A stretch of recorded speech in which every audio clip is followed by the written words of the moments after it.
Hello student, welcome to my YouTube channel. English class 10 का जो दूसरा लेसन है, long walk to freedom. Long walk to freedom अर्थात स्वतंत्रता के लिए लंबी यात्रा, अर्थात बहुत संघर्ष करने के बाद में स्वतंत्रता मिली। ये एक ऑटोबायोग्राफी है। ऑटोबायोग्राफी का मतलब किसी लेखक के द्वारा अपने जीवन के बारे में जो लिखा जाता है उसी को ऑटोबायोग्राफी कहते हैं। इसको लिखा है नेल्सन मंडेला ने और इनका पूरा नाम है नेल्सन रोलिलाला मंडेला। जैसा कि सभी लोग जानते हैं कि ये दक्षिण अफ्रीका के पहले अश्वेत प्रेसिडेंट थे। इनकी पार्टी जो थी अफ्रीकन नेशनल कांग्रेस, और इन्होंने मिलकर के संघर्ष किया। 30 वर्ष तक ये जेल में रहे और तब कहीं पर डेमोक्रेटिक इलेक्शन हुए और इनकी पार्टी को विजय हासिल हुई और 400 सीटों में से इनको 252 सीटें मिली। तो ये पहले एक अश्वेत नए राष्ट्र के प्रेसिडेंट थे जिन्होंने अपने इस ऐतिहासिक अवसर पर कुछ बोला, अर्थात ये एक लेख लिखा जिसको हम कहते हैं लॉन्ग वॉक टू फ्रीडम। तो इसके बारे में मैं क्रमशः हेडिंग वाइज बता देता हूं और तो वीडियो को शुरू करते हैं। जिन्होंने चैनल अभी सब्सक्राइब नहीं किया है वो चैनल को सब्सक्राइब कर लें, बेल आइकन को प्रेस कर दें ताकि अगली वीडियो का नोटिफिकेशन को शीघ्र मिले।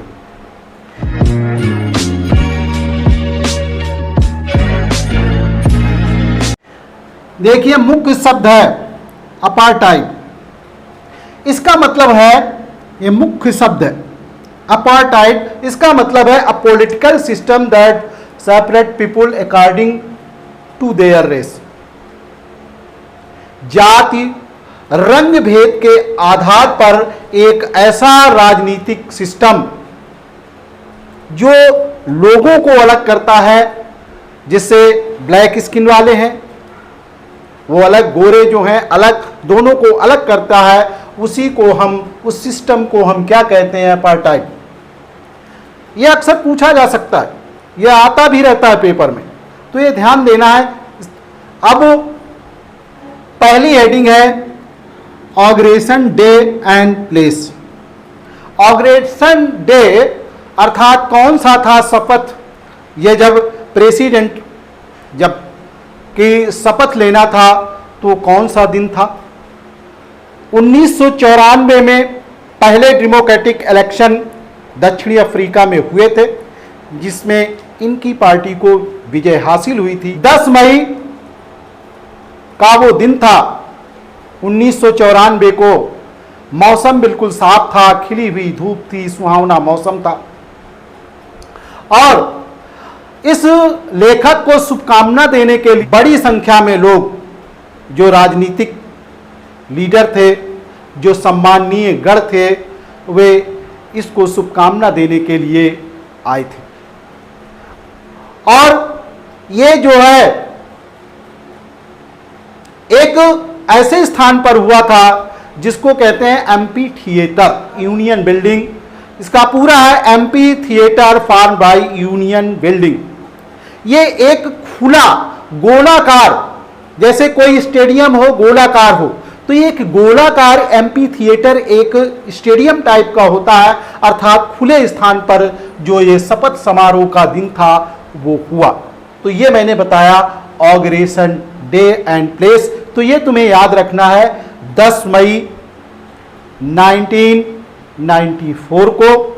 और स्थान कौन था? स्थान था MP theatre union building Pretoria में। ये ध्यान रखना, कहां पर, कौन सा सिटी था, प्रिटोरिया, प्रिटोरिया सिटी में था, तो वहां पर ये हुआ था। दूसरा है ऑगरेशन सीन ऑन पोडियम। पोडियम क्या होता है, पोडियम एक प्रकार का स्टेज है, जो वो गोलाकार जो स्टेडियम था, एम्पी थिएटर था, उसमें जो रंगमंच बना हुआ था, स्टेज बना था, उसी का इसमें दृश्य। इसमें नेल्सन मंडेला राष्ट्रपति की शपथ लेने के लिए स्टेज पर अपनी बेटी के साथ आते हैं, जिसका नाम है जेनानी। अब ये नाम याद रखना है, किसके साथ है, अपनी बेटी के साथ, डॉटर के साथ, जिसका नाम है जेनानी। और उसमें यह सिस्टम था कि 2 वाइस प्रेसिडेंट थे, और 2 वाइस प्रेसिडेंट कौन कौन थे, ये लिखे हुए हैं, देखिए, mister de Klerk. Mister de Klerk, ये जो 2 वाइस प्रेसिडेंट थे, तो 2 में ये छोटे वाले, सेकंड वाले थे, तो इन्होंने पहले शपथ लिया। देखिए, जो दूसरा वाइस प्रेसिडेंट था उसने पहले शपथ लिया, जिसका नाम था मिस्टर डी क्लार्क, याद रखना। और जो पहला वाइस प्रेसिडेंट था, जिसका नाम था थॉबो एम्बिकी, इसने दूसरे बार, अर्थात पहले इन्होंने, फिर दूसरे नंबर पर इसने जो है शपथ लिया। तीसरा नंबर किसका आया, राइटर का, अर्थात नेल्सन मंडेला का नंबर आया, तो उन्होंने शपथ लिया। किसने लिया, नेल्सन मंडेला ने शपथ लिया। तो ये था ऑगरेशन सीन ऑन पोडियम, जिसमें किसको किसको शपथ लेना था, 2 वाइस प्रेसिडेंट और Nelson Mandela as a president. तो ये ध्यान रखना है, नहीं तो ये सब भूल जाओगे तो गड़बड़ हो जाएगा। तीसरा नंबर है राइटर्स स्पीच। अब राइटर की स्पीच थी, अर्थात जो लेसन लिखा है नेल्सन मंडेला ने, ऑटोबायोग्राफी है, उन्होंने क्या एक स्पीच दिया। उन्होंने स्पीच दिया कि ये देखिए नए युग की शुरुआत है, और जो नई ये मिली स्वतंत्रता है, इसके बारे में जो अंतरराष्ट्रीय मेहमानों जो यहाँ पर आए हैं, उनका मैं धन्यवाद देता हूँ, उनको धन्यवाद देने के लिए कहा। इसके साथ साथ ये सभी जो देशवासियों के साथ सम्मिलित होने के लिए आए हैं, अर्थात मैंने बताया था 140 देशों से, लगभग 140 देशों से जो अंतरराष्ट्रीय मेहमान थे, अर्थात पॉलिटिकल लीडर थे, सम्माननीय व्यक्ति थे, वो अफ्रीकन लोगों की स्वतंत्रता में सम्मिलित होने के लिए आए थे, जिसमें क्या था, एक ऑगरेशन डे था, शपथ समारोह का दिन था, उसमें सम्मिलित होने के लिए आए थे, जिसमें क्या था, न्याय, शांति और मानव सम्मान के रूप में ये सब विजय हासिल हुई थी, जिसमें दुख, गरीबी, भेदभाव को स्वतंत्र करने के लिए लक्ष्य रखा गया था। उन्होंने स्पीच दिया था कि गरीबी हटेगी, भेदभाव हटेगा, दुख हटेगा, और इसी के लिए स्वतंत्रता मिली है। और नई शुरुआत के लिए, जो नई आशा का जो नया उदय होगा, वो इस देश के लिए हितकारी होगा, जनता के लिए फायदेमंद होगा, और जो अंतरराष्ट्रीय देशों में अपार्टाइड का जो सिस्टम इस देश की ओर से व्याप्त था, उसका जो है अंत होने जा रहा था। तो इस तरह से इन्होंने अपनी स्पीच दिया, राइटर्स स्पीच। इस तरह से ये मैंने 3rd हेडिंग बताया। 4th हेडिंग देखिए, military's loyalty to democracy. Military's loyalty to democracy, military का मतलब है सेना का जो देशभक्ति है, किसके प्रति, प्रजातंत्र के प्रति। प्रजातंत्र के प्रति जो वहां की सेना का जो स्वामी भक्ति है, लॉयल्टी है, देशभक्ति है, उसके बारे में इसमें क्या हुआ, जो वहां के कमांडर थे आर्मी के, जिनको अपने कार्य के लिए उनको मेडल मिले हुए थे, उन्होंने कभी नेल्सन मंडेला को अरेस्ट किया, जेल में रखा और 30 साल तक वो जेल में रहे। आज इस डेमोक्रेसी पर्व पर उनको सल्यूट करने के लिए वो मौजूद हैं और उनके जो तमगे हैं, जो पुरस्कार हैं, जो मेडल हैं, वो जहां पर सुशोभित हैं, दिख रहे हैं। और इसके साथ साथ में वो कमांडर्स जो हैं आर्मी के, सेना के जो भी हैं, वो सब उनको सल्यूट कर रहे हैं। इसके साथ साथ में जो जेट हैं, हेलीकॉप्टर्स हैं, हवा में उड़ रहे हैं और रंग बिरंगा धुआं उनसे निकल रहा है और वो आकाश में जो साउथ अफ्रीकन का फ्लैग है उनके कलर से, उनके धुओं के कलर से स्काई में जो है अफ्रीकन फ्लैग बन रहा है। ये मैंने बताया मिलिट्रीज लॉयल्टी टू डेमोक्रेसी। इसके बाद देखिए 5वें नंबर पर है टू नेशनल एंथेम्स। अब इसमें ध्यान देना है, टू नेशनल एंथेम्स, 2 राष्ट्रीय जो गीत थे वो गाए गए उनके सम्मान में। किसके सम्मान में? नेल्सन मंडेला के सम्मान में। जब वो डेमोक्रेसी के एक राष्ट्रपति, प्रथम राष्ट्रपति बनने जा रहे थे, शपथ ले रहे थे, तब निकोसी सिकेलल ये जो व्हाइट्स थे, वहां के जो गोरे लोग थे, व्हाइट्स, उन्होंने ये नेशनल एंथेम प्ले किया, गाया। और जो ब्लैक्स थे, उन्होंने डाई स्टेम जो नेशनल एंथेम था वो गाया। अर्थात इस तरह से 2 नेशनल एंथेम गा करके इस देश के लिए जो एक नई शुरुआत होने जा रही थी, डेमोक्रेसी, उसमें जो शासन प्रणाली आई थी उससे पर जो है इस तरह से 2 नेशनल एंथेम जो गाए गए।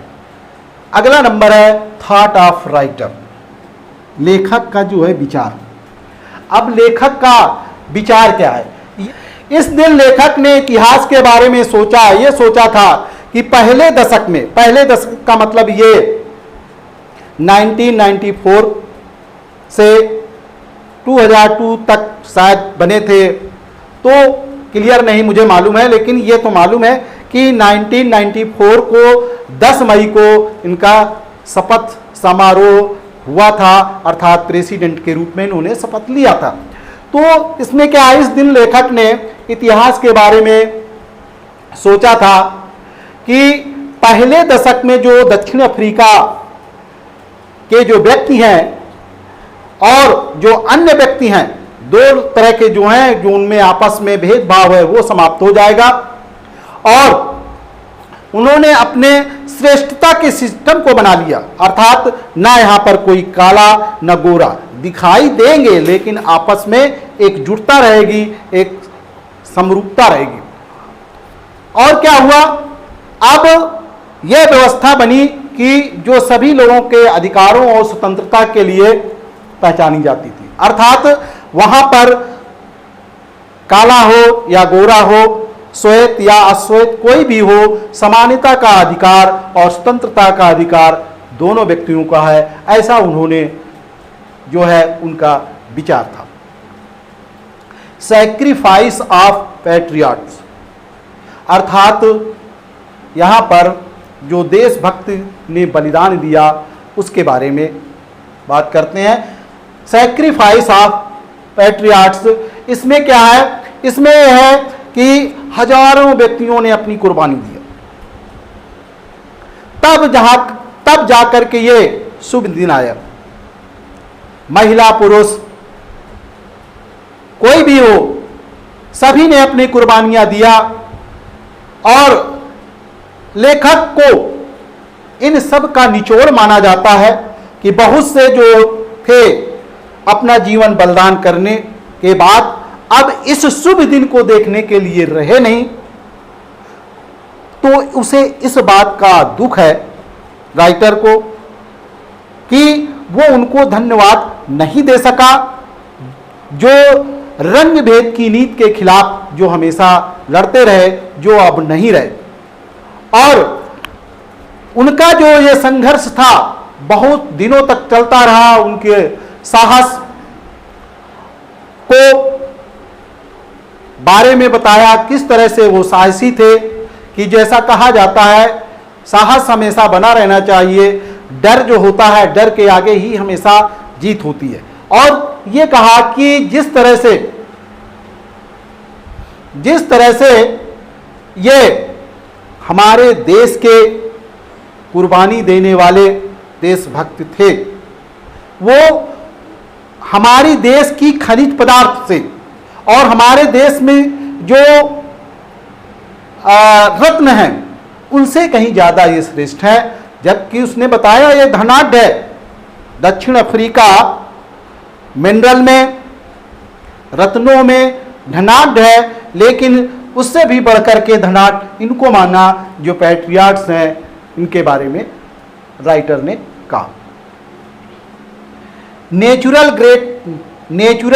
ग्रेटनेस ऑफ मैन, अर्थात जो प्राकृतिक महानता व्यक्ति की होती है वो क्या होती है।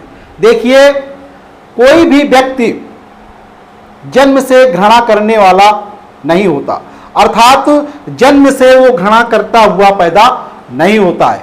वो पैदा होने के बाद, जैसे छोटे बच्चे होते हैं स्कूल जाते हैं, उनमें कोई भी भेदभाव नहीं होता है, जाति धर्म रंग रूप के आधार पर कोई भी उसमें भेदभाव नहीं होता है। लेकिन जब उनको कुछ सिखाया जाता है, घृणा उसमें भरी जाती है, तब उनमें घृणा आती है। नहीं, प्राकृतिक रूप में उनमें क्या होती है, प्रेम होता है, स्नेह होता है, ये नहीं आता, अर्थात उसमें जो है घृणा नहीं आती है। तो रंग रूप भेद भाषा की जो है ये जो सिखाया जाता है उसी से उत्पन्न होता है। प्यार करना तो एक ये नेचुरल लक्षण होता है।